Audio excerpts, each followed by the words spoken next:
Então, boa tarde, pessoal. Então, para os que estão ficando e para acompanhar a nossa sessão aqui pós-ASCO. Essa vai ser o pós-ASCO tanto de melanoma quanto de sarcoma, tá? E quem vai apresentar aqui vai ser o Rodrigo, o Daniel Musi e a Mirela Nardo, tá? Então, eu vou só compartilhar aqui a tela, só para a gente fazer mostrar para vocês mais ou menos o que a gente programou. Então, esse é o nosso pós-ASCO, né? Então, a gente dividiu em duas partes o pós-ASCO, né? A parte de melanoma e a parte de sarcoma.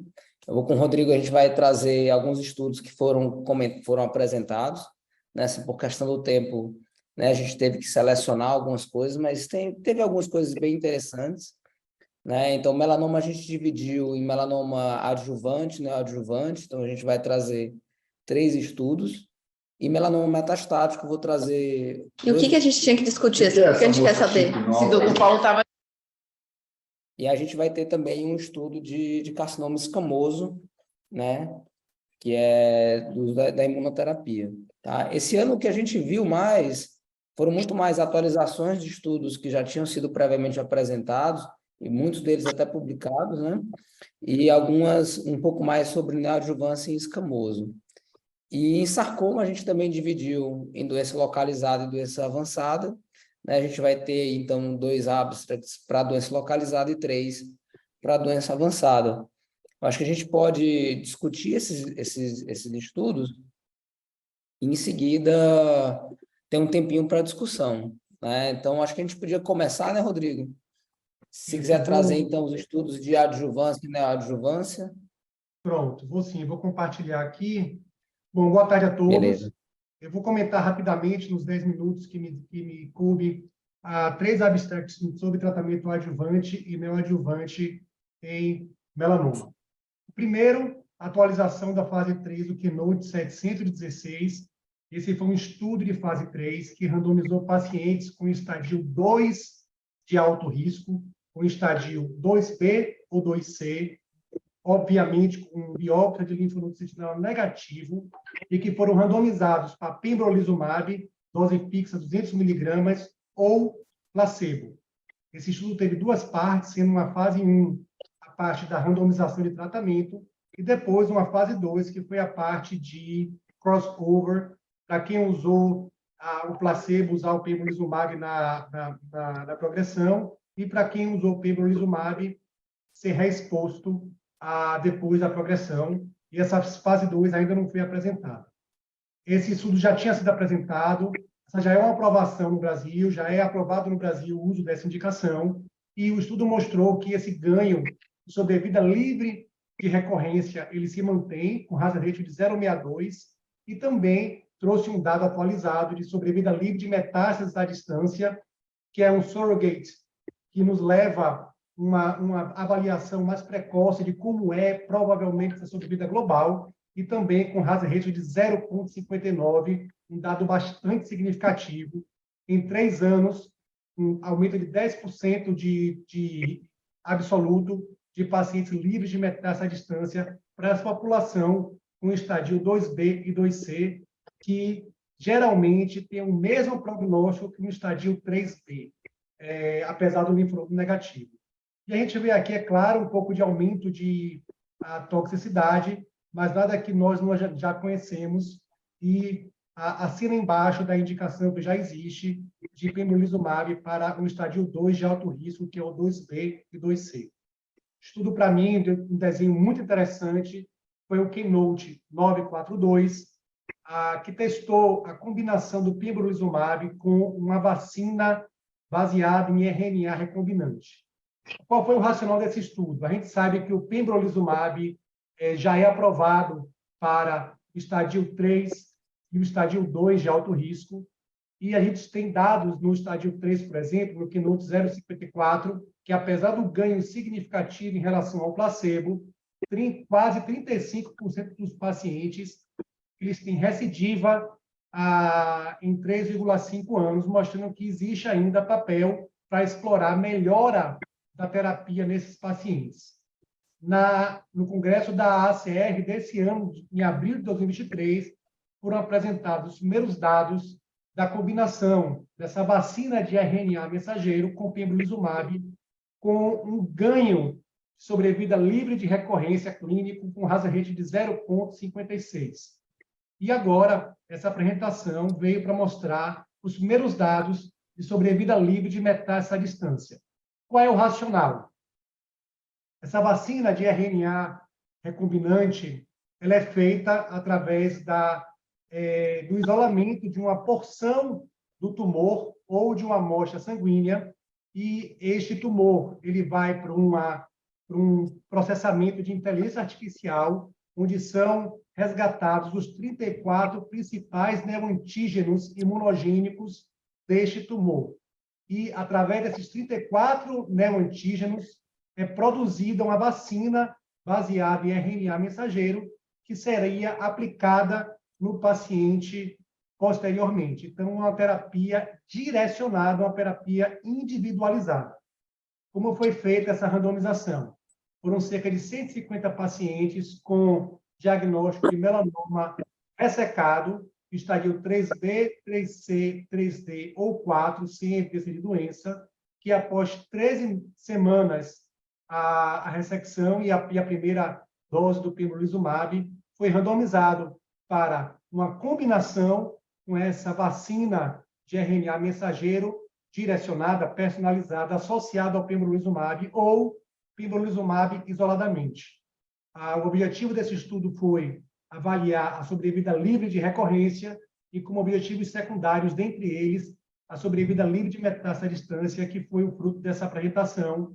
A sobrevida livre de recorrência mostrou um ganho de sobrevida livre de recorrência com hazard ratio de 0,56, tocou a unidade, apesar do P ser expressivo, mas tocou a unidade e mostra um ganho clínico aí de sobrevida livre de recorrência de 62,2 para 78,6 em 18 meses, e o dado de sobrevida livre de metástase à distância ele foi significativo, com o hazard ratio de 0,34 e com P altamente significativo. É claro que a vacina trouxe um pouco mais de eventos adversos, principalmente fadiga e diarreia, em relação ao pembrolizumab isoladamente. Então, essa é uma primeira terapia na adjuvância, mostrando um ganho de sobrevida livre de metástase à distância de uma vacina de RNA mensageiro associada ao pembrolizumab versus o pembrolizumab isoladamente. E é claro que esse é um estudo de fase 2, esses dados vão ser testados no estudo de fase 3 posteriormente e também testados em outros tumores, como câncer de pulmão de não pequenas células. E, para finalizar, houve a atualização de 3 anos de 2 estudos de fase 2 que foram que avaliaram a neoadjuvância, que é o estudo Prado e o estudo Opacin-Neo. Foi realizada uma pooled análise de 3 anos. A gente sabe que a terapia neoadjuvância, a terapia neoadjuvante no melanoma, ela está sendo muito estudada.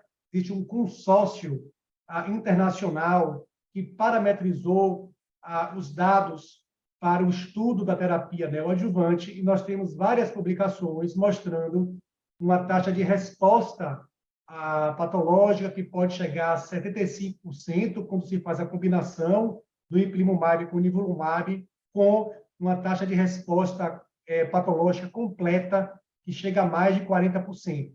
E os pacientes que têm essa resposta patológica completa, eles experimentam uma sobrevida livre de recorrência bastante prolongada, servindo este fator como um fator prognóstico importante, a resposta patológica completa. E como são desenhados esses estudos? Classicamente, após a terapia neoadjuvante, é feita, claro, indicada a terapia neoadjuvante para pacientes que têm linfonodos clinicamente significativos, é feita uma dissecção total da cadeia linfonodal e a adjuvância com anti-PD-1 ou anti-BRAF/MEK. Quais são as respostas que nós temos? Que nós temos que responder. Seria necessária a cirurgia extensa, a ressecção total dos linfonodos da cadeia linfonodal ou não? Será que é possível parametrizar de acordo com a resposta patológica? Será necessário tratamento adjuvante para todos os pacientes e que tratamento adjuvante seria necessário? Anti-PD1, anti-BRAF/MEK, radioterapia? Então, esse estudo foi um estudo que baseou-se em duas populações de estudos diferentes, uma pooled analysis do Opacin-Nel, que incluiu pacientes com um estadiamento 3B, 3C, do AJCC antigo, ou seja, doença clinicamente visível, a linfonodo clinicamente visível, para 3 braços, aqui do lado esquerdo, o Opacin-Nel, para IP3 nível 1, ou IP1 nível 3, ou IP3 seguido de nível 3, e todos foram submetidos a uma dissecção total do linfonodo e consequentemente, foram seguidos. E já o Prado foi um estudo muito elegante, também de fase 2, randomizado, que selecionou os pacientes também com linfonodo clinicamente identificável, selecionou-se o linfonodo maior e colocou-se um clipe metálico para identificar. Esses pacientes foram submetidos a IP1 nível 3 e após 2 ciclos, esse linfonodo foi ressecado e foi feita uma terapia direcionada. Se tivesse resposta patológica maior, ou seja, menos de 10% dos tumores visíveis, esse paciente não era dissecado, não era avaliado o linfonodo e só seguido. Se tivesse uma resposta parcial, entre 10% a 50% de tumor viável, esse paciente era submetido à ressecção linfonodal e era seguido. E se não tivesse uma resposta parcial, com mais de 50% de tumor viável, esse paciente era ressecado, era dissecado os linfonodos e feito adjuvância. E juntando esses 2 estudos, que serviu para comparar essas 3 estratégias. Então, nos pacientes que têm resposta patológica maior, ou seja, menos de 10% de células viáveis, foi comparado dissecar os linfonodos ou não dissecar os linfonodos, e os dados foram semelhantes. Foram superponíveis, tanto em sobrevida livre de recorrência quanto de metástase à distância. Então, a partir desse estudo, a dissecção linfonodal nos pacientes que tiveram resposta patológica maior se torna discutível, mostrando que existem os mesmos dados. Nos pacientes que fizeram adjuvância ou que não fizeram adjuvância sistêmica, que são os pacientes que tinham mais de 50% de doença no linfonodo, foi visto que fazer adjuvância era muito melhor do que não fazer adjuvância, tanto em sobrevida livre de recorrência, quanto em sobrevida livre de metástase à distância, e o tipo de tratamento não foi muito diferente, mas é um número de pacientes muito pequeno. Em relação à radioterapia, fazer ou não fazer a radioterapia, o que mostrou que a radioterapia ela é útil, mas se você faz o tratamento sistêmico, ela se torna redundante também, tendo um papel mais importante nos pacientes que já não teria indicação de fazer o tratamento adjuvante com medicação. Então, para não passar do tempo, era isso que eu queria falar, e vou passar a palavra de volta agora para a Fábio. Bom, muito obrigado, Rodrigo. Acho que consegue traduzir bem, né, muito bem essa parte do que foi discutido, né? Então, assim, eu acho que consolida, né, a atualização do Keynote 716. Acho que ele ajuda a consolidar, né, a imunoterapia que a gente tem feito na prática, né? A gente acabou não comentando por questão do tempo, mas tinha vários estudos, né, tentando associar ali alguma assinatura, algum perfil molecular, como expressão de interferon gama, ctDNA como uma forma, né? Na prática, essas coisas acabaram não chegando ainda, né? A gente vai começar. E isso tem... Como é que você tem feito, por exemplo, a adjuvância estágio clínico 2? Você oferece para todos?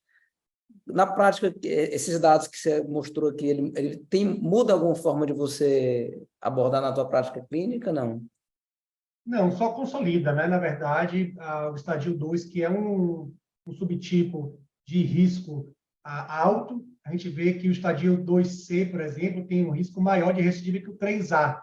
E o fato do linfonodo positivo não condiz com o prognóstico, mas é o que a gente tem. É claro que vai vir a assinatura gênica, ou fatores, outros prognósticos, que vai nos guiar e indicar adjuvância muito mais do que o simples linfonodo positivo ou não. e como a gente tem um prognóstico ruim com um 2C, a gente sempre indica um 2C e 2B, sempre discuto sim. A gente fala sempre, mas esse hazard ratio é maior do que muito estudo de mama aí, que a gente indica sempre quimioterapia, e de outros tumores que a gente nem discute risco-benefício. Eu acho que é um dado muito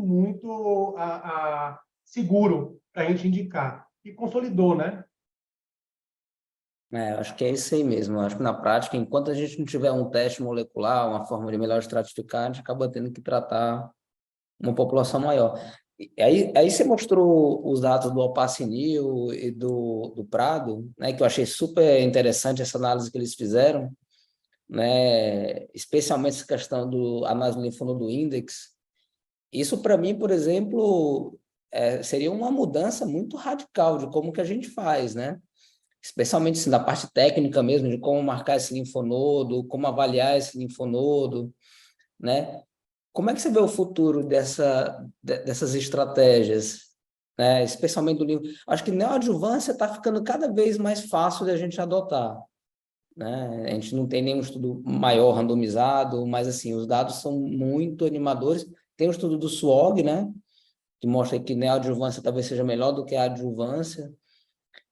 Mas essa questão do linfonodo index, para mim, eu acho que ainda não sei exatamente como é que é o futuro disso. Qual é o seu insight aí? Pois é, a gente tem um conjunto de estudos de fase 2, até o do SOG de fase 2, que são levantadores de hipótese, mas que a gente já absorve na prática algumas vezes, obviamente.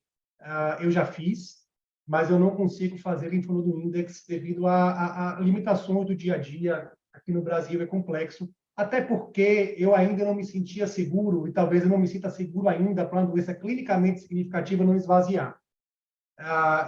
Eu ainda indico um esvaziamento de doença clinicamente significativa. Estou separando aqui de linfonodo sentinela, que eu já não esvazio mesmo, baseado nos estudos outros de linfonodo sentinela. Mas clinicamente significativo, eu ainda me sinto inseguro de não esvaziar a drenagem linfonodal comprometida, mesmo no paciente com resposta patológica completa. Mas geralmente a gente sabe a resposta patológica completa depois que a gente esvazia, né?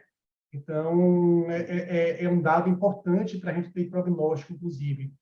Agora, eu não deixo de esvaziar, não, mas é algo que vai fomentar o futuro aí, trazer mais dados para a gente tomar essa coragem para a doença clinicamente significativa não esvaziar.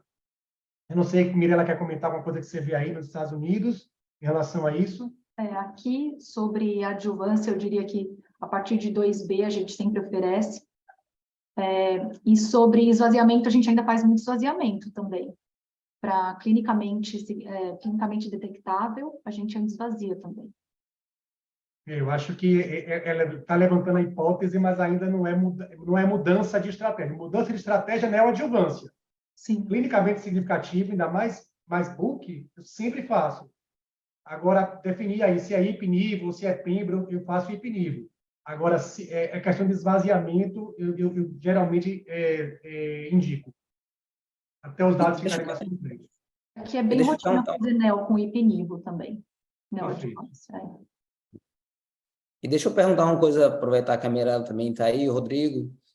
Ele traz um dado que, assim, a gente tem procurado isso em outros tumores, mas que é um pouco mais na frente, né? O que faz depois que opera, né? De acordo com a resposta patológica, né? Em pulmão, a gente está caminhando para isso aí, né? Querendo saber o que faz, se continua com a imuno, se tira com a imuno. E ele traz um dado aqui que talvez continuar com a imunoterapia tenha algum papel, ou trocar, por exemplo, para Indobi-Raf-MEK.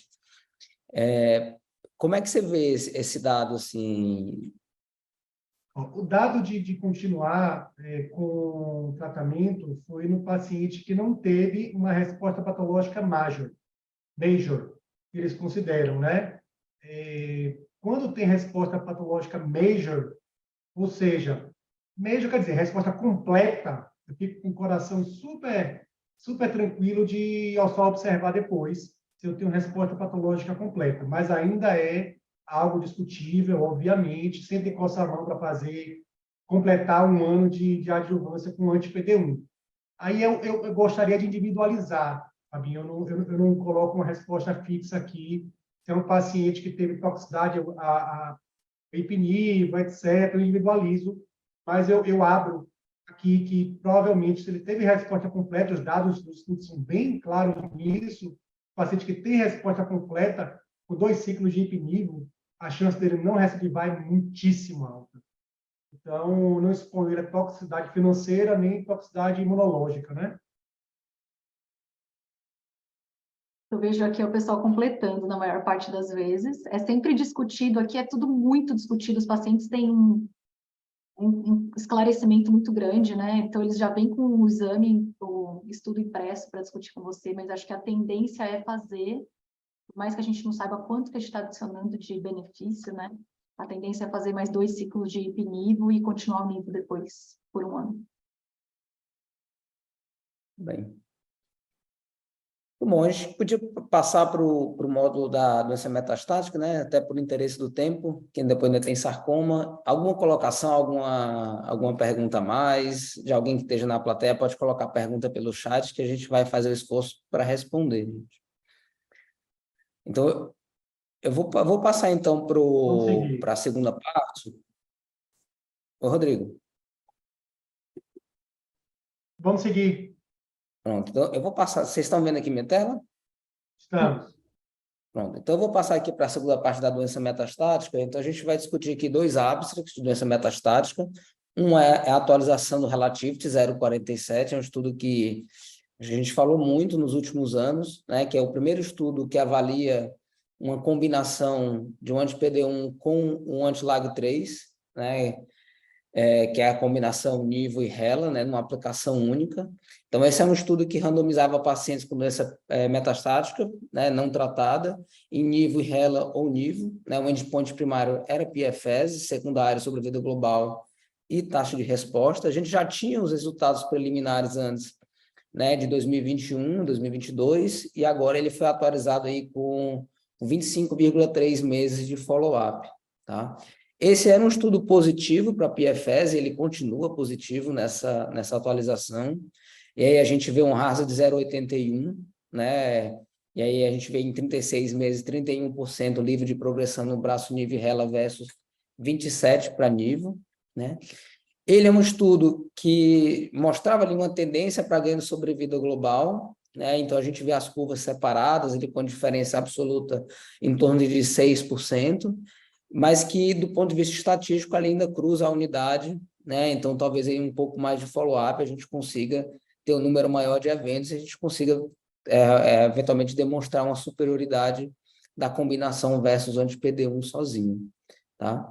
Em termos de taxa de resposta, a gente ainda vê uma superioridade da combinação nível e rela, tá? Era 44% de taxa de resposta para nível rela versus 34% para nível monoterapia. A gente observa que a taxa de resposta completa era semelhante entre os grupos, né? Então, o que a gente aumenta mais é em termos de resposta patológica completa, e é bom a gente sempre colocar em contexto o que a gente tem, né, das outras combinações, especialmente de IP3 nível 1, né, que a gente acaba vendo ali uma taxa de resposta um pouquinho maior, mas quando a gente compara, é sempre difícil comparar 2 estudos, né, diferentes, mas quando a gente compara os estudos, a gente vê que também nível, sozinho, no estudo do 067, ele também teve uma taxa de resposta um pouco maior do que do relativo de 0,47. Né? Então, são coisas que a gente precisa ficar em mente quando analisa esses estudos e tentar colocar isso na nossa prática. Tá? Em relação à análise de subgrupo, né? Então, sendo bem objetivo, aqui a gente não mostra que a expressão de LAG3 ela tem um efeito preditor sobre o uso ou não da combinação, a gente vê que o benefício ele é independente da expressão de LAG3. A expressão do PDL1, né? Isso aqui já foi alvo de muita discussão, né, até de entendimentos um pouquinho diferentes entre as agências, né? Então, os estudos, especialmente o relativo de 0,47, mostra que o ganho talvez seja melhor nos pacientes, da combinação seja melhor nos pacientes sem expressão do PDL1 negativo, né? Então, essa é uma análise exploratória que, mais aos olhos da EMA, né, a autorização da combinação lá veio para pacientes com PDL1 negativo, né? O FDA já entende que essa é uma análise exploratória e que não deve ser tirada essa conclusão, então, na bula americana, a gente acaba vendo a aprovação independente do PDL1, tá?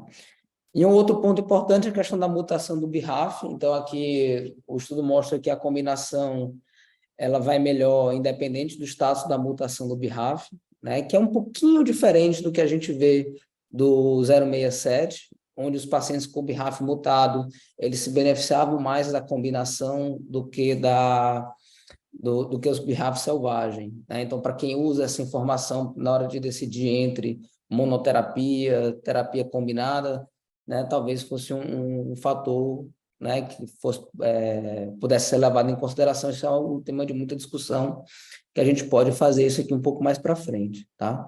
E aí eles trouxeram dados novos, né, que é os dados de sobrevida livre de progressão 2, ou seja, do momento da randomização até a falha do segundo tratamento, né, mostrando que aquele ganho de PFS 1 ele se mantém no PFS 2, e aí o RAS 0,79, tá?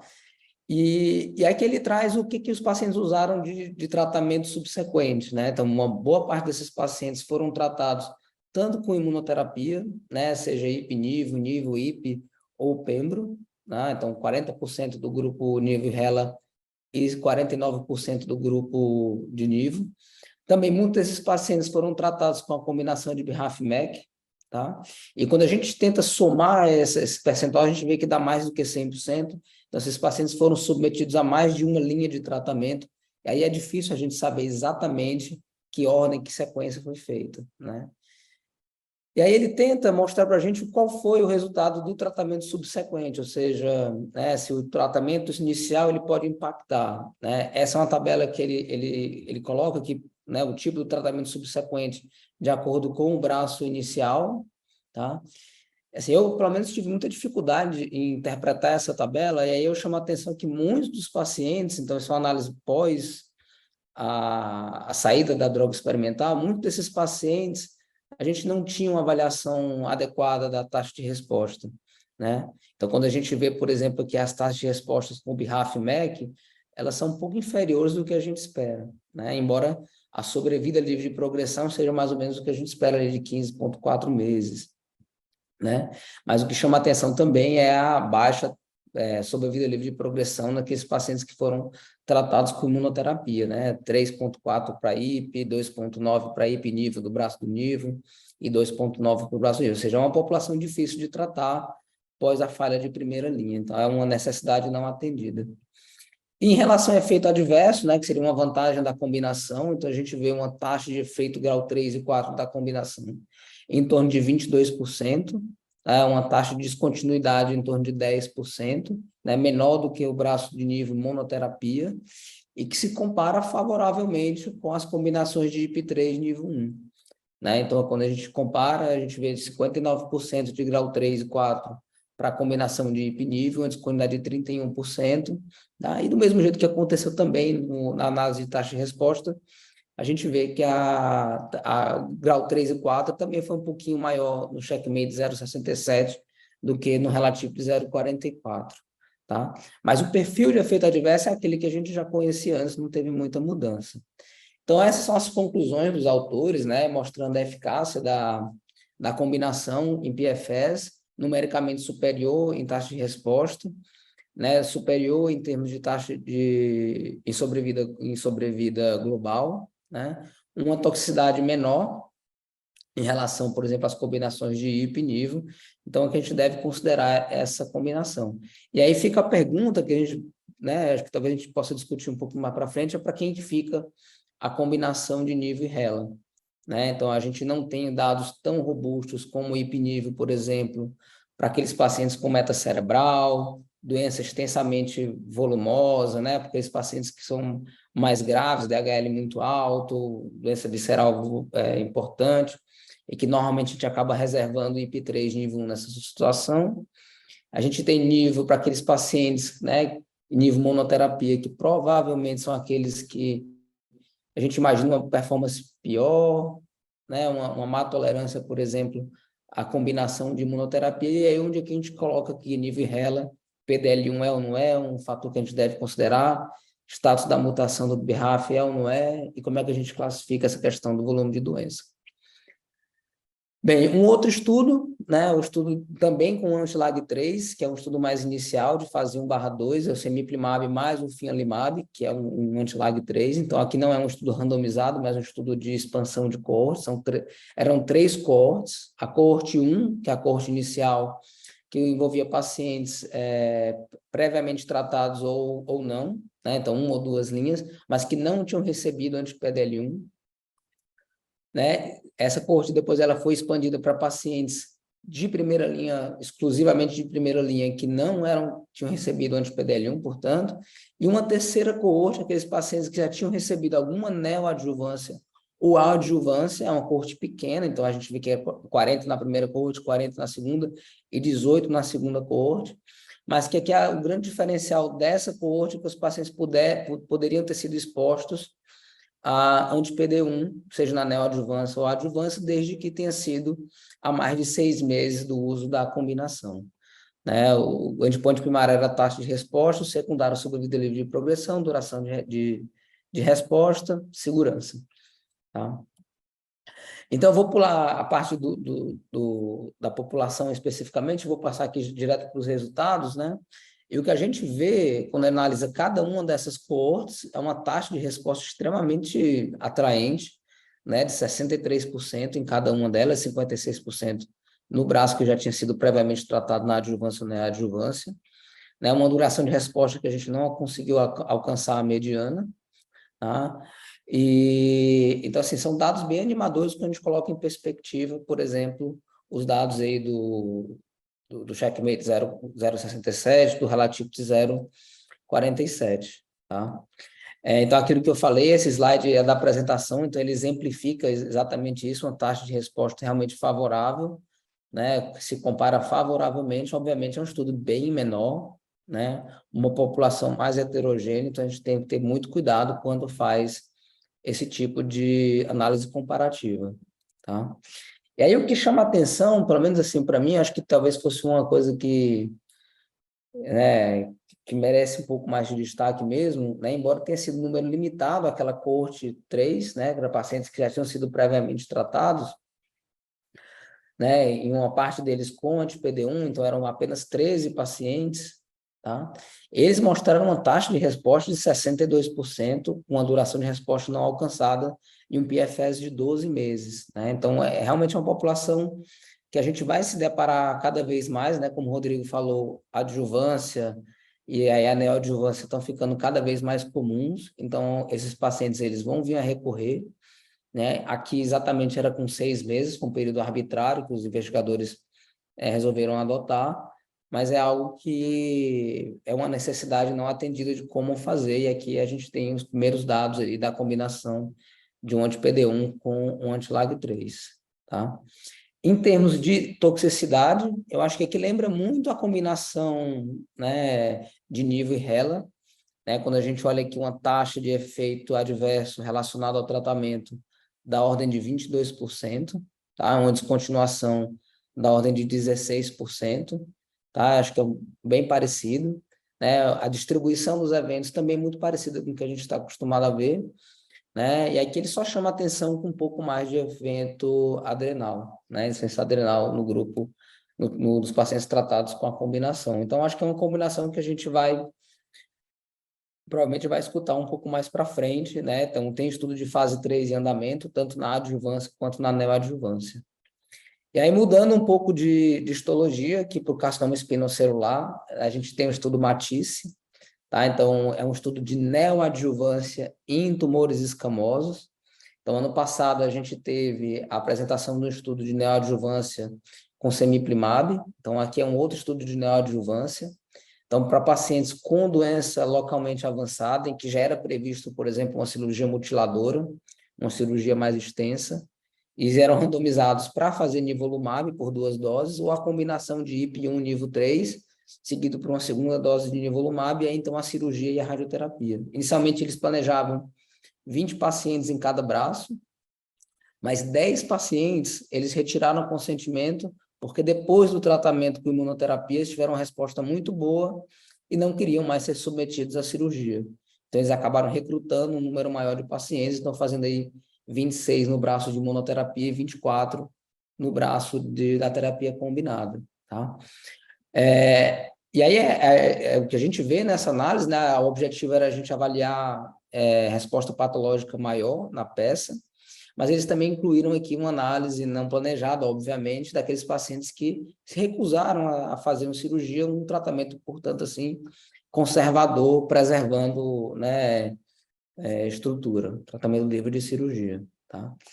Bem, o que eles observaram em termos de resposta patológica maior e resposta clínica, tá? Então, de 54% dos pacientes com nivolumab tiveram resposta patológica maior e resposta clínica, e 58% desses pacientes no braço da combinação de ipinivo. Então, é um número bem elevado, né? Muito em linha com o que a gente viu com o semiplimab, tá? E essa é a curva de sobrevida livre de recorrência, mostrando que para aqueles pacientes que tiveram MPR ou resposta completa, esses pacientes vão muito bem, né? E alguma recidiva ali para os pacientes com doença residual, né?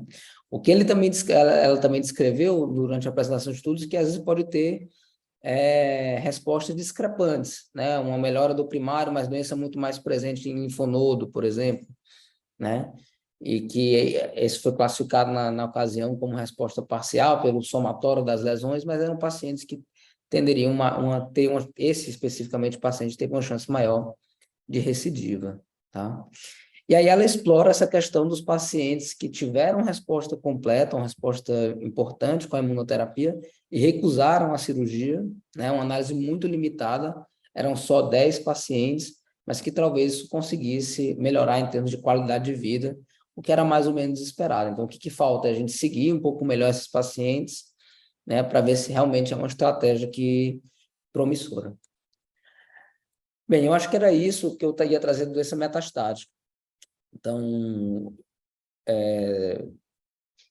Rodrigo, Mirela, alguma consideração? Como é que vocês têm feito, por exemplo? Onde é que vocês acham que vai cair nível e rela na nossa prática aqui? Eu acho que, para ser bem objetivo, por causa do horário, para a gente passar para o sarcoma, para não atrasar muito. Eu acho que a pergunta não é onde vai cair NIB e RELA, onde vai cair anti-PD1 isolado. Eu acredito que o NIB e RELA vem substituir o anti-PD1 isolado. A nossa primeira linha oficial não vai mudar em relação a IP e NIVO, eu acredito. Está bem estabelecido. Fora os nichos de mucosa, de sistema nervoso central, a gente sabe que está bem estabelecido. E nos pacientes que a gente não considerar o combo de IP e NIVO, a gente vai considerar o combo de NIVO e RELA.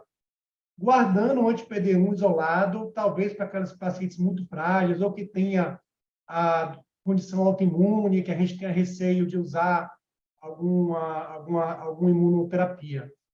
Mas eu acho que vai substituir, Fabinho. A gente não sabe como é que vai vir, mas provavelmente vem com Alzheimer's para a gente não vai provavelmente ser para anti-PD1 ou para expressão ou não, como a agência europeia fez. Em relação ao Matisse, só assim embaixo que a gente já sabe, que a neoadjuvância para a SEC é magnífica. Esse estudo foi diferente do estudo da ESMO do ano passado. O ESMO do ano passado incluiu neoadjuvância em paciente ressecável. Esse neoadjuvância em paciente potencialmente ressecável, ou seja, que ia ter deformidade, que é o que a gente já faz na prática, né? Aquele paciente que a cirurgia vai ser debilitante, etc., mostrando que existe uma altíssima chance de ajudar, só ressaltando a importância aí de aqueles pacientes borderline, a gente ressaltar aí a indicação do anti-PD1. E a outra combinação do semiplimab com fianlimab é muito precoce, é um dado muito pequeno, são só 3 coortes, são fase 1, é esperar. É mais uma combinação que vem a esperar. Se Mirela, a Dani quer comentar alguma coisa?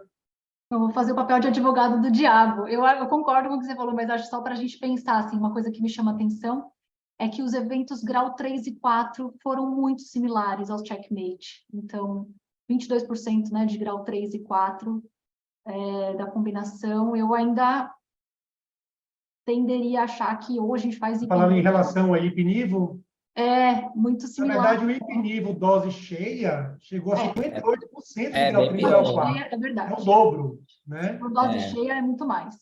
É o dobro, praticamente. Eu acho que, mas fazer só nível, tendo a informação de segurança para combinação, eu concordo que vai ser mais difícil, vai perder mais espaço, o nível vai perder mais espaço. Vai. Eu tenho a mesma leitura que o Rodrigo. Eu acho que a gente perder um sozinho vai ficar cada vez mais difícil mesmo. Né? Eu concordo e acho que, enfim, acho que o grande resumo, né, das apresentações de melanoma é que acho que a gente fala muito de biomarcador, né, para todas as áreas da onco, mas para melanoma isso tem muito tempo que não muda muito a nossa conduta. Talvez a gente esteja vendo aí que nos próximos anos saber os biomarcadores vai mudar o que a gente faz, assim. Então, é o que a gente vê, né, com LAG3, marcador de resistência à imunoterapia e etc. Então, talvez seja o momento da gente finalmente ter alguma coisa além do BRAF aí para guiar o nosso tratamento daqui a um tempo, né? Exato. É isso aí. Fabio, se quiser passar para sarcoma, que já são... Vamos lá, vamos passar para frente. Então, Dani e Mirella, por favor. Então tá, gente, vou começar falando então da parte localizada, né? Depois Mirella vai falar da parte avançada. Eu vou ser bem breve em relação a...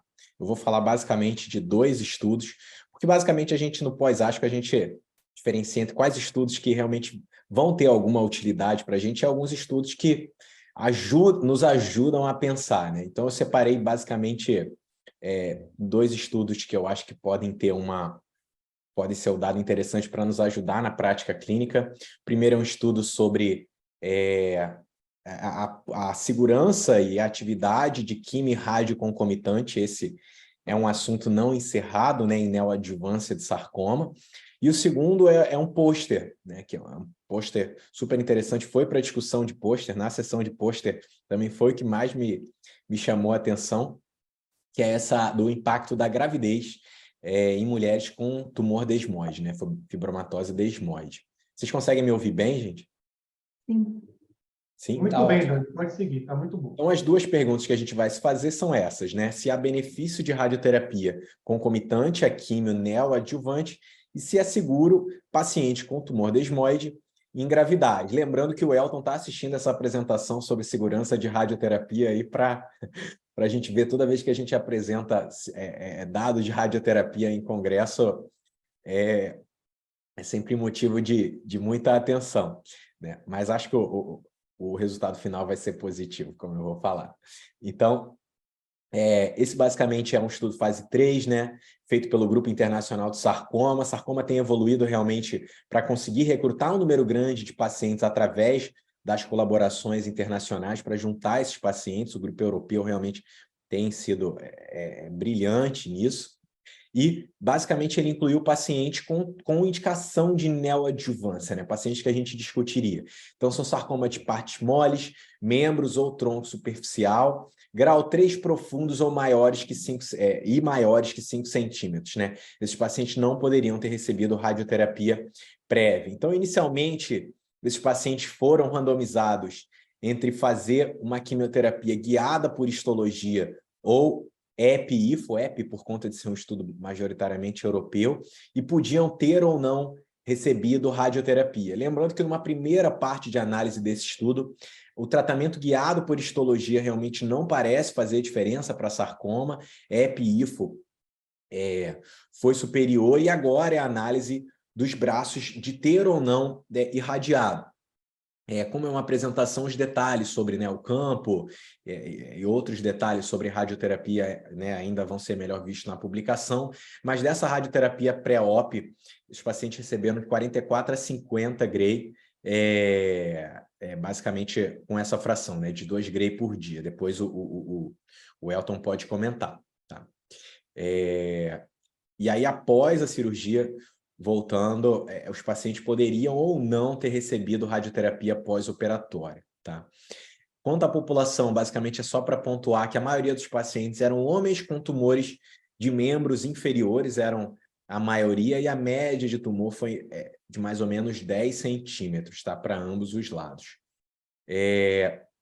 Quanto à população, então, a taxa de descontinuação foi bem semelhante, não teve grandes diferenças. E quanto à redução de dose de químio, houve um pouco mais de redução no braço que fez concomitância. Tá? As complicações pós-operatórias é um assunto, enfim, de interesse.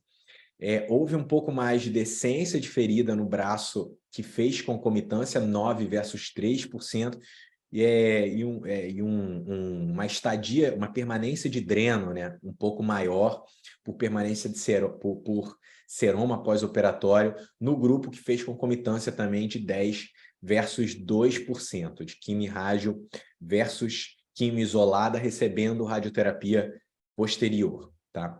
Quanto à hospitalização, não houve diferença, a estadia hospitalar foi a mesma.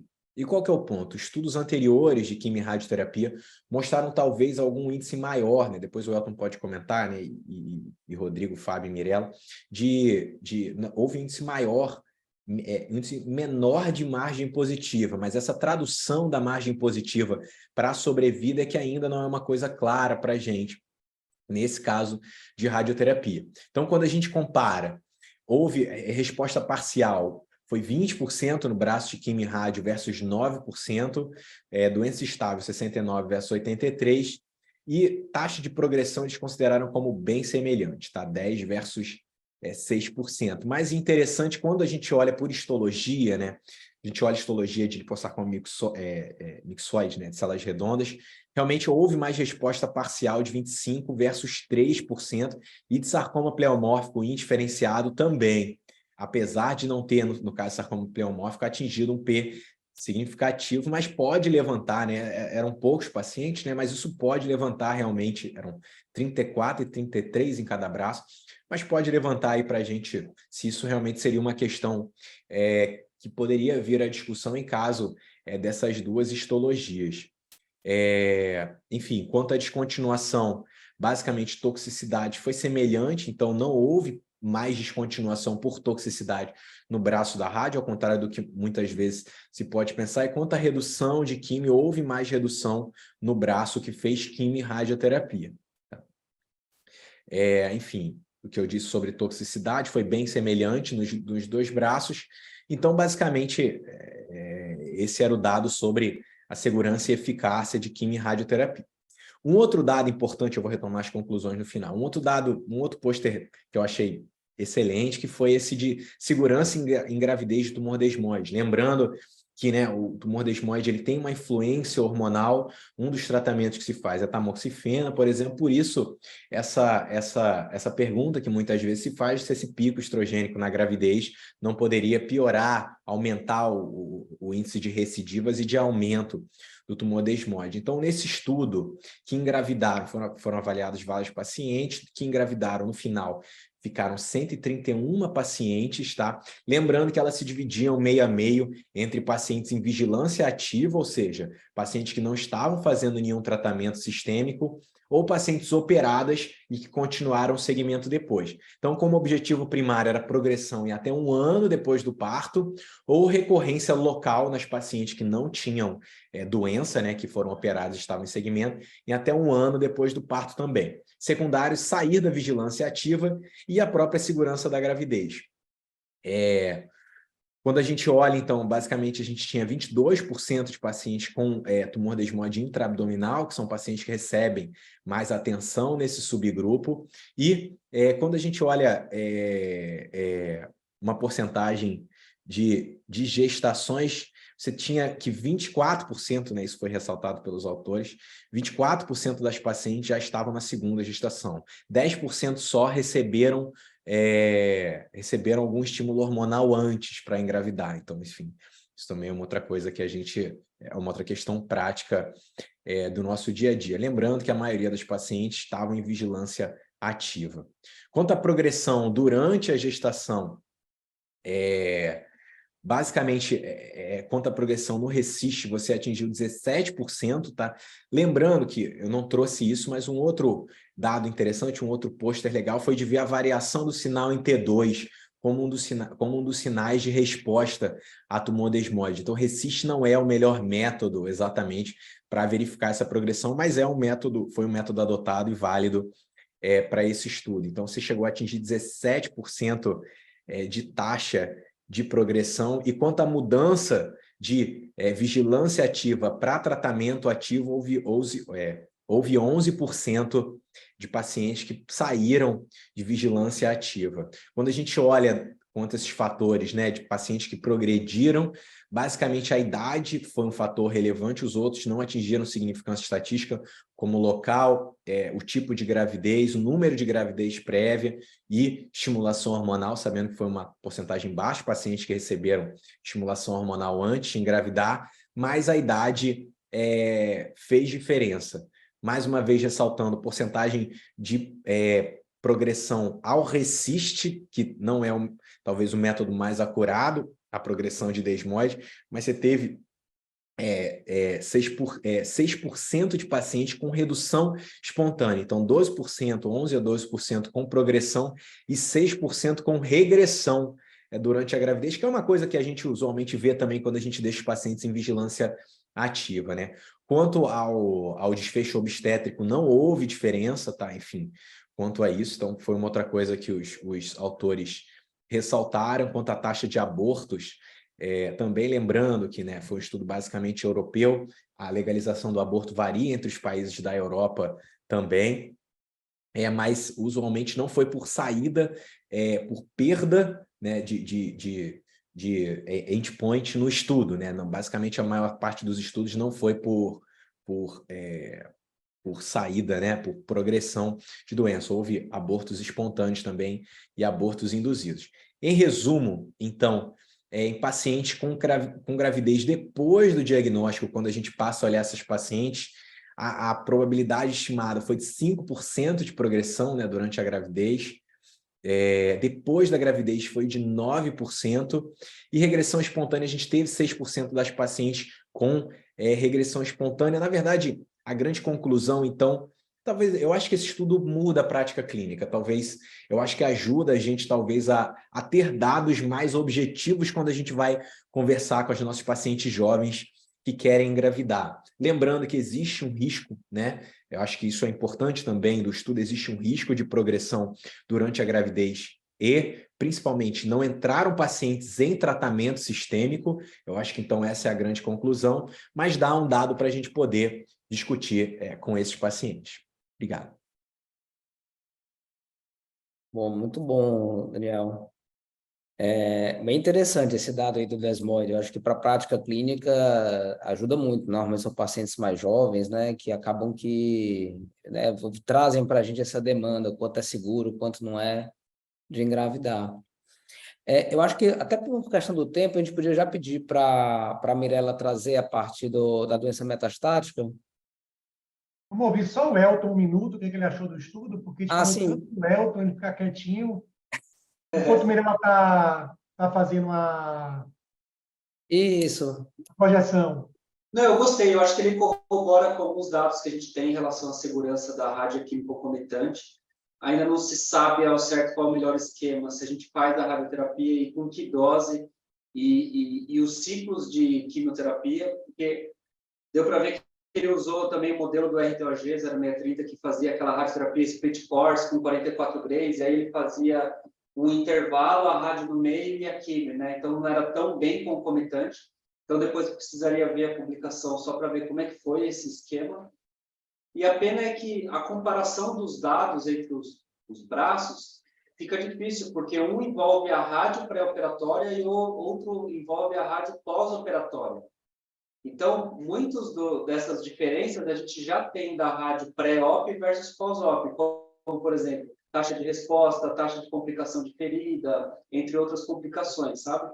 Então, acho que valeria a pena, como até o próprio RTOG 0630 tinha se disposto a fazer, é uma comparação de rádio e cirurgia versus rádio com quimio e cirurgia.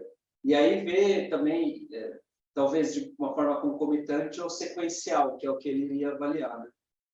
Então, acho que faltou só essa resposta de comparar, trazer a rádio para o braço pré-op, para poder ver realmente o quanto que a quimio traz de benefício e de toxicidade. mas que é seguro, eventualmente para pacientes mais jovens e que a gente precisa talvez de maior resposta e o tempo é um pouco mais curto, acho que é seguro a gente fazer essa concomitância aí, mesmo num fracionamento convencional de 50 grays. Perfeito. Bom, então, prontos. Vocês estão vendo a tela certa de apresentação? Sim, tá tudo certinho. Então, tá bom. Bom, para quem não me conhece, eu sou a Mirella, eu não estou ainda na Redditor, mas estou voltando para fazer sarcoma e melanoma. Em julho eu volto para o Brasil, estou atualmente fazendo fellow aqui no MD Anderson. E eu trouxe a parte de sarcoma metastático.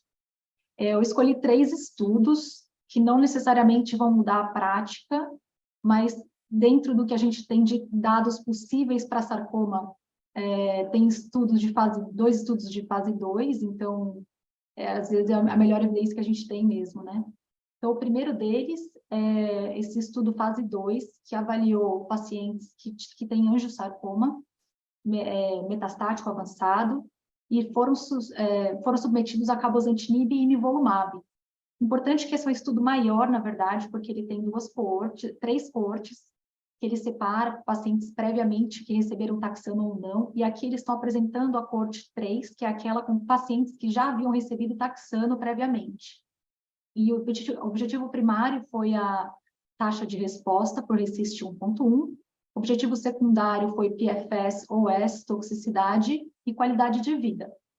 E foi usado o Simon Two-Stage Design, e para continuar a avaliação do estudo, eles calcularam que se eles conseguissem uma resposta confirmada dentre os 9 primeiros pacientes, eles alcançariam o objetivo. Então, foram incluídos 22 pacientes, todos eles previamente submetidos a taxano, como eu falei. 50% deles receberam taxano no contexto adjuvante, e 1/4 deles, além do taxano, também já haviam recebido doxorubicina. A taxa de resposta completa foi de 9%, 2 pacientes, e a taxa de resposta parcial, 50%, com 11 pacientes, para uma taxa de resposta global de 59%. Importante a gente notar aqui é que a gente tinha mais dados prévios de responsividade ao angiosarcoma, a gente tem dados, né, retrospectivos de responsividade ao angiosarcoma com imunoterapia, mas a maior parte dos estudos mostrava pacientes com angiosarcoma cutâneo. O importante é que aqui eles também incluíram pacientes com tumores não cutâneos e houveram 6 respostas dentre os 9 pacientes avaliados. Então, lembrando essa taxa global de 59% e um benefício clínico em 73% dos pacientes. 6 desses pacientes, inclusive, com resposta, continuam no estudo ainda. Em relação ao PFS, que foi de 9,6 meses, e a sobrevida global ainda não alcançada. Os eventos adversos, eles foram mais ou menos dentro do que a gente espera para as 2 drogas. Então, o evento adverso mais comum foi hipertensão associada ao cabozantinib, mas os pacientes, não houve parada de tratamento por causa de efeito colateral. Então, o que os autores concluíram é que existe sim uma atividade antitumoral significativa. Eles conseguiram superar o endpoint primário, que era de ter pelo menos 35% de taxa de resposta global, e eles obtiveram 59%. A mediana de PFS foi de 9,6 meses, e nos controles históricos, essa mediana para esse grupo de pacientes era por volta de 4 meses. Por mais que a gente não possa comparar numericamente estudos diretamente, parece algo promissor, né? E mais interessante que isso é que as respostas foram muito similares entre tumores cutâneos e não cutâneos, que na prática clínica a gente vê um prognóstico diferente, né? Mas a resposta em si pareceu muito similar. Eles também mostraram a segurança dessa combinação. Agora que a gente está aguardando são os estudos de qualidade de vida e os estudos das coortes que são feitas para pacientes taxano naive, que eles já completaram o recrutamento, mas ainda não tem os resultados. O segundo estudo que eu trouxe é um estudo de fase 2, de combinação de cabozantinib e temozolomida em pacientes com leiomiosarcoma ou outros tumores, sarcomas de partes moles e ressecáveis, ou metastáticos, né, avançados. Então, esse estudo separou em duas coortes. Para a coorte 1, eles colocaram apenas pacientes com leiomiosarcoma uterino ou leiomiosarcoma extrauterino, que são histologias que a gente tem mais conhecimento de serem responsivas ao tratamento, né, principalmente ao temodal. E na coorte 2, eles colocaram todas as outras histologias que não leiomiosarcoma. Os pacientes recebiam cabozantinib 40 mg diário e temozolomida 150 a 200 mg por metro quadrado dos dias 1 ao 5. Então, aqui só retomando por que eles tiveram o racional de combinar essas duas drogas, o que eles imaginaram é que juntar um inibidor de tirosina quinase multi-alvo, que seria o cabozantinib, inibir as vias de MET, VEGF-R e AXL, com um alquilante, como a temozolomida, que interfere na replicação do DNA, né? E a gente já tem dados prévios de cabozantinib single agent, com 11% de resposta, e dados com a temozolomida, com 18% de resposta. Então, talvez a combinação fosse algo sinérgico, daí que veio essa ideia. O objetivo primário foi determinar o PFS em 12 semanas, da coorte 1, que é a coorte que eles imaginavam encontrar maior atividade. E havia objetivos secundários como resposta global, benefício clínico, a mediana de PFS, sobrevida global, segurança e qualidade de vida. Então, na coorte 1, a gente vê que haviam 24 pacientes com leiomiosarcoma uterino e 18 pacientes com leiomiosarcoma não uterino. E a coorte 2, ela foi bem heterogênea. Então, desde liposarcoma, angiosarcoma, tumor fibroso solitário, sinovial, até pecoma, osteosarcoma extraesquelético, então foi bem heterogênea, o que faz com que cada tumor tenha um número pequeno de pacientes para representar e tornar, como a gente sempre tem problema no sarcoma, um pouco mais difícil de analisar qual é o benefício para esses pacientes. Então, a primeira coorte, que é a dos de leiomiosarcoma, teve uma taxa de resposta de 14%, 22% nos sarcomas uterinos e 8% nos não uterinos, e totalizou um controle de doença de 64%.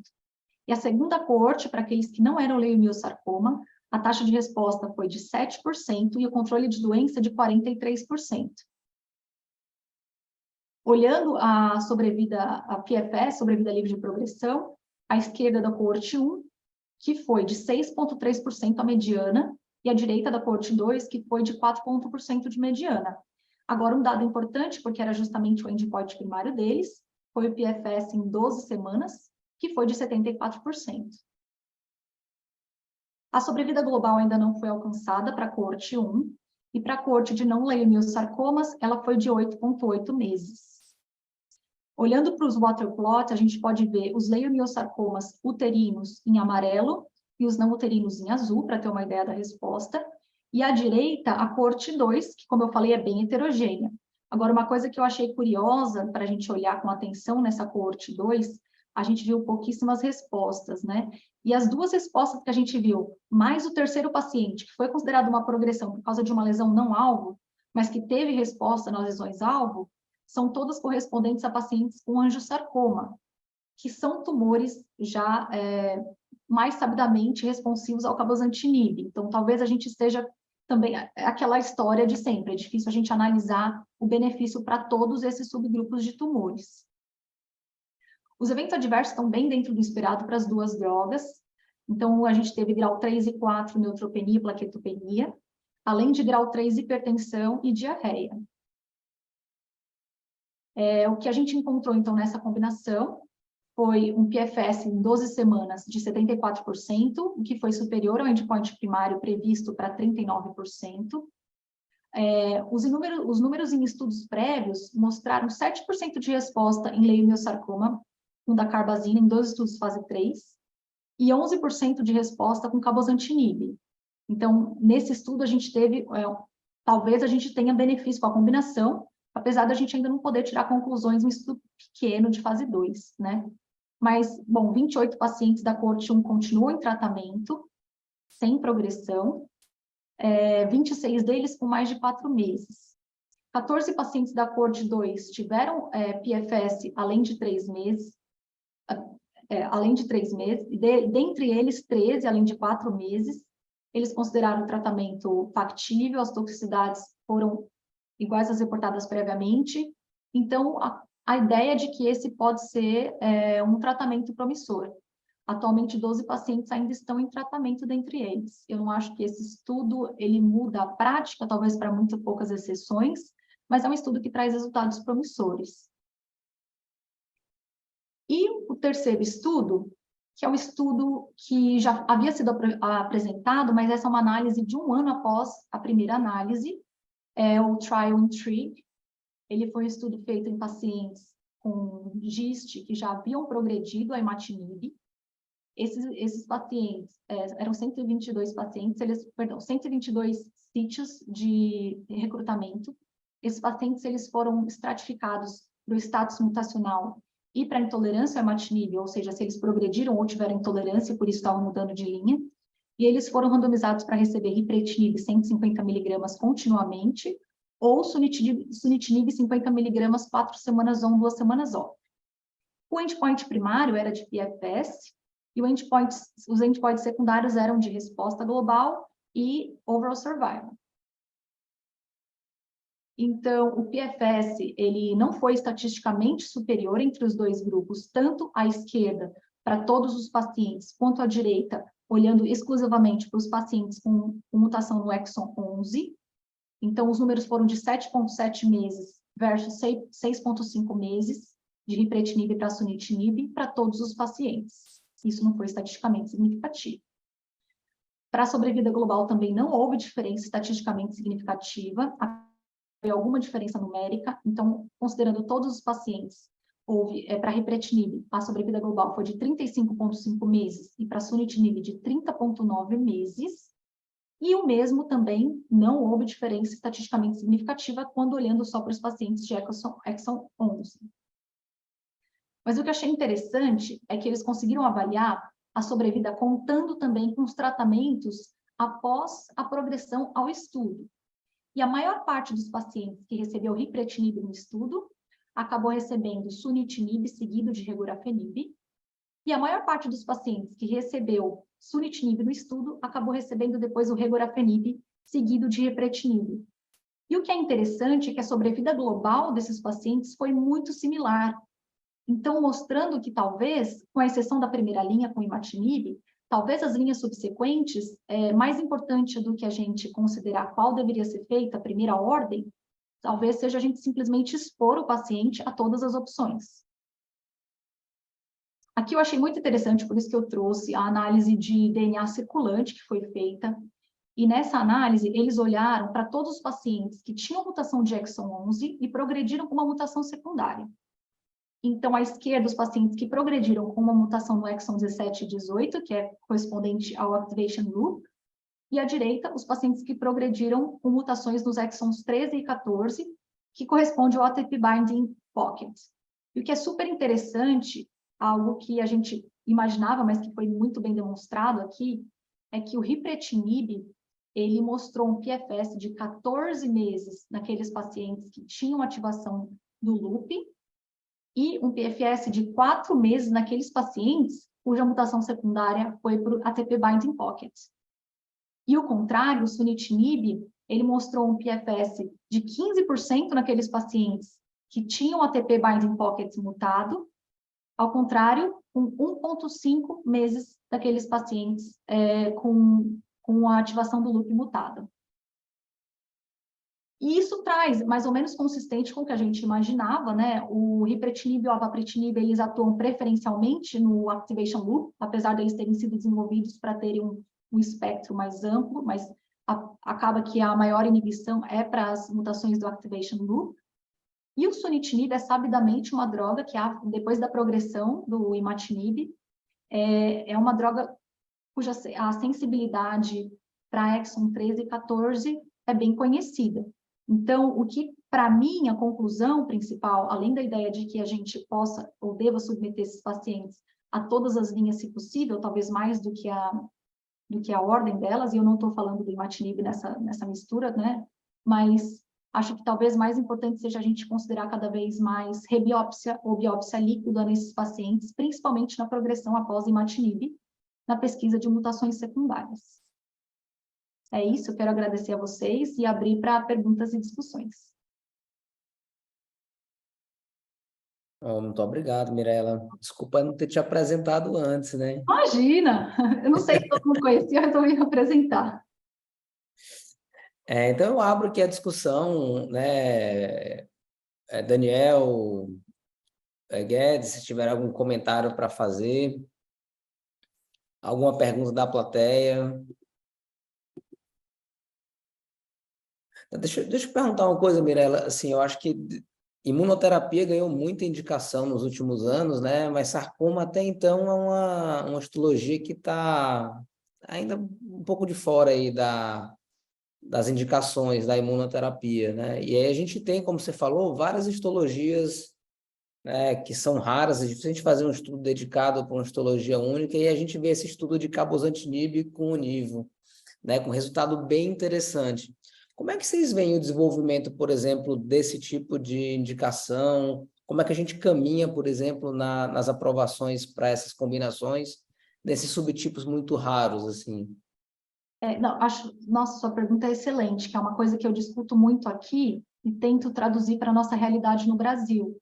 É claro que aqui a gente tem um sistema de saúde que é super caro, não sei aonde vai chegar esse sistema de saúde, mas as aprovações são muito mais precoces e eles aprovam muito estudos de fase 2 e a gente consegue fazer imuno em vários sarcomas aqui, com aprovação, que é muito louco, né? Mas, por exemplo, pleomorfo, com angiosarcoma, a gente já fazia imuno aqui antes desse resultado. O que eu acho é que as agências reguladoras vão ter que se adaptar para histologias raras.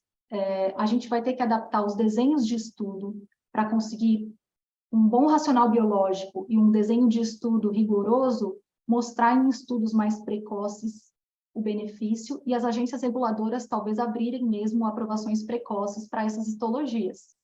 Porque é realmente muito difícil. Para sarcoma, a gente faz um fase 3, coloca todas as histologias, e você não sabe quem realmente está se beneficiando, começa a fazer análise de subgrupo, que são numericamente super pequenas, e que vão traduzir muito pouco para a gente o benefício daquelas pessoas.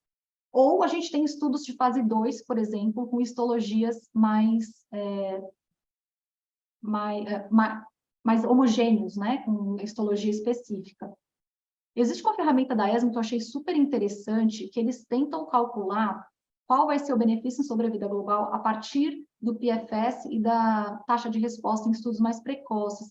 Eu acho que isso talvez seja algo que a gente precise começar a usar, esses algoritmos, e a gente tem tanta inteligência artificial para isso, algoritmos que nos ajudem a prever benefício, mesmo sem a gente conseguir mostrar esse benefício, ou antes da gente conseguir mostrar esse benefício no fase 3, né? O que eu achei super interessante, e eles ficaram muito orgulhosos no estudo do angiosarcoma, que eles mesmos comentaram na apresentação, é que apesar de ser uma histologia rara, eles conseguiram um recrutamento super bom, às custas de cooperação, né? Que foram muitos centros participando e eles recrutaram super bem mesmo assim. Então, isso eu achei bem interessante. Eu acho que isso que a Mirela falou é super relevante, concordo com tudo, e acho que talvez para essas doenças raras, né, talvez a gente não consiga chegar no ideal, né, que é uma aprovação maciça. Então, talvez o dado contrário, eu acho que para angiosarcoma, por exemplo, um estudo fase 2 que mostra uma resposta impressionante, para mim já é altamente motivador a transferir isso para a prática clínica quando você tiver um paciente refratário, né? Talvez o caminho que possa atingir é justamente a gente conseguindo produzir dados de mundo real que consigam fazer isso, né? Porque é difícil, né? É muito difícil a gente conseguir chegar num N, mas eu vou te dizer que são justamente esses dois que você disse, Mirela, angiosarcoma e sarcoma pleomórfico, eu já tendo a considerar imuno, ainda mais depois desse dado, né, de nível e cabo no meu arsenal. Enfim, acho que a gente não vai conseguir talvez um dado muito melhor num tempo curto, né? Então, fico me perguntando, não sei se para vocês já seria o suficiente para vocês colocarem no arsenal de drogas aí para fazer. A gente tem alguma opção de segunda linha? Como assim? Para angiosarcoma? A opção padrão não tem, então já entra Péssimo, né? É doxo e taxano, a gente Exatamente. sabe que vai mal, né? Então já entra como opção, com certeza, de resgate, mesmo baseado no estudo pequeno, fase 2, mas doença rara, né? Como a Mirella falou, não tem outras opções, não vamos esperar nenhum dado mais significativo, né? Eu acho que principalmente para os não cutâneos, né, que vão super mal, Exato. mesmo com químio, combinação de químio, tem alguns casos que são desastres mesmo. Ruins. É como você falou, não é a evidência ideal, mas é a melhor evidência que nós temos, É. né? É exatamente essa a colocação, né? E a gente sempre vai esbarrar nas questões regulatórias, né? Custo, discussão, então é uma discussão bem complexa mesmo.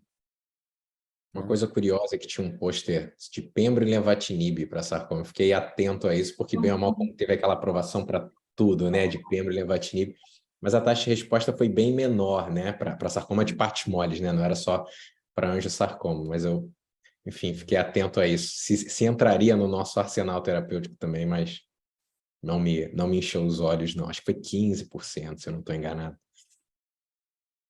Tenho até aqui, eu não me recordo exatamente quanto que foi.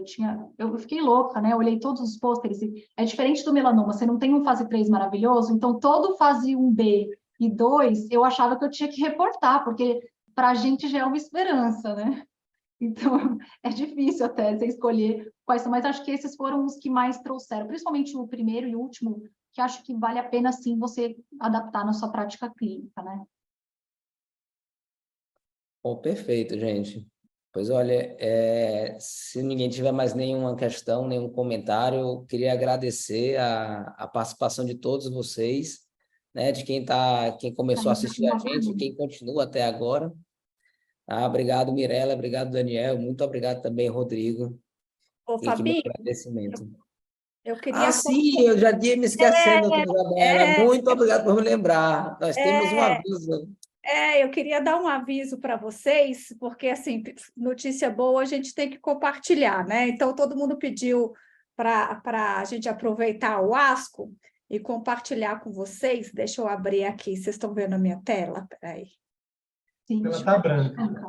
Vocês estão Ela vendo? tá branca. Tá branca. Não, a tela está branca, está no dashboard. Como é que eu faço isso? Aí descompartilha. E recompartilha. Aí, quando for recompartilhar, ele vai ter umas opções, né? De Tá. qual tela. Aí, colocar Já, do... agora sim, vai ser essa aqui, ó, certo? certinho. Então, Bom, Pronto, então, agora foi. eles pediram, porque assim, eu acho que vocês todos já estão na expectativa e a gente sabe que o laboratório de patologia molecular da rede vem aí, né?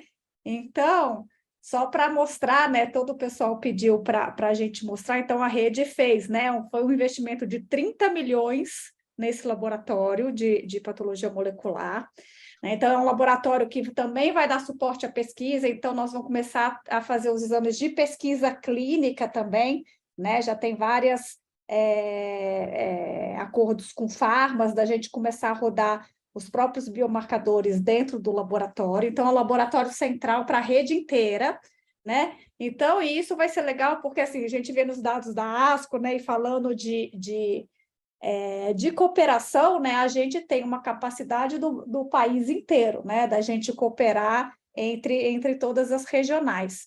Né? Então, esse laboratório vem nesse sentido, então todos os testes moleculares eles vão poder ser rodados aqui dentro da rede, né? Então, só para vocês entenderem, esse é o último slide, então é um laboratório que vem, que na oncologia ele cobre praticamente tudo que existe, não vai ter nada que ficou de fora, então até plataformas de metilação, então a gente sabe, né, para sarcoma agora e etc., a gente vai ter as plataformas de metilação, então tem sequenciamento, tem Illumina, tem Ion Torrent, tem todas as plataformas de sequenciamento, a rede comprou, todas elas, não escolheu uma ou outra, tá? Então a gente vai ter, inclusive, o painel de Illumina que roda biópsia líquida, doença residual mínima, rastreamento, todo o painel para linfoma, então realmente é um laboratório que, assim, a gente está muito animado com ele, porque é um laboratório